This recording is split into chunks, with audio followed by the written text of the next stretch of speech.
இஸ்ரவேலின் தேவனாகிய இயேசு கிறிஸ்துவின் இனிய நாமத்தினாலே உங்கள் அனைவரையும் வாழ்த்துகிறேன். இன்று இஸ்ரவேலை சுற்றி நடக்கும் நிகழ்வுகளை நாம் கவனிக்கலாம். இஸ்ரவேல் உலகின் அலார கடிகாரம் ஆகும். 4000 ஆண்டுகளுக்கு முன்பு நாடோடிகளாய் இருந்த எபிரேய மக்கள் தங்கள் நாடோடி வாழ்க்கையை விட்டுவிட்டு இந்த வறட்சியான சிறிய மண்ணில் குடியேறியதால் ஒரு தேசமாக வரலாற்றில் நுழைந்தது. கர்த்தரால் தேர்ந்தெடுக்கப்பட்ட இந்த தேசத்தின் தந்தையாகிய ஆபிரகாம் பிற்காலத்தில் எருசலேமாக மாறிய சாலேமின் ஆட்சியாளரான மெல்கிசெதேக்குடன் தொடர்பு கொண்டார்.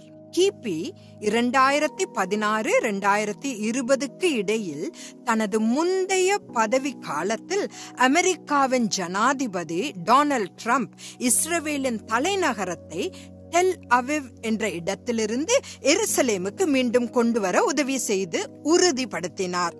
எருசலேம் யூத மக்களுக்கு சொந்தமானது என்றும் யூத இறையாண்மையின் கீழ் என்றும் பிரிக்கப்படாமல் இருக்கும் என்றும் அதன் தலைவர் பெஞ்சமின் நெட்டானியாகு உலகிற்கு கூறிய போது, மேற்கு கரையின் பாலஸ்தீனிய ஜனாதிபதி அப்பாஸ் எருசலேமை தலைநகரமாக கொண்ட ஒரு பாலஸ்தீனிய அரசை நிறுவுவதை தனது மக்களுடன் சேர்ந்து பார்ப்பேன் என்று எதிர்மொழி கூறினார்.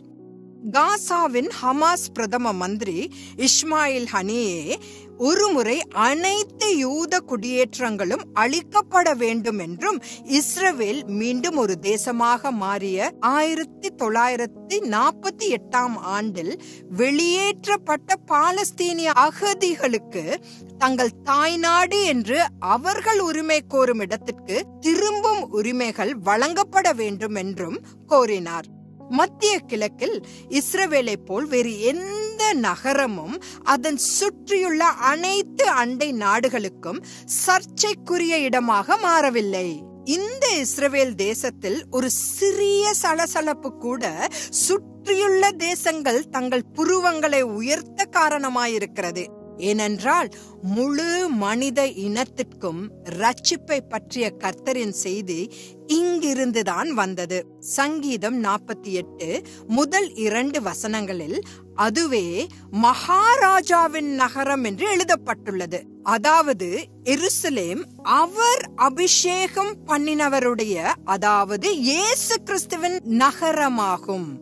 நம்முடைய கர்த்தராகிய இயேசு கிறிஸ்து மீண்டும் இஸ்ரவேலுக்கு திரும்பும் போது இந்த நகரம் ஆசீர்வாதங்களின் நகரமாக மாறும்.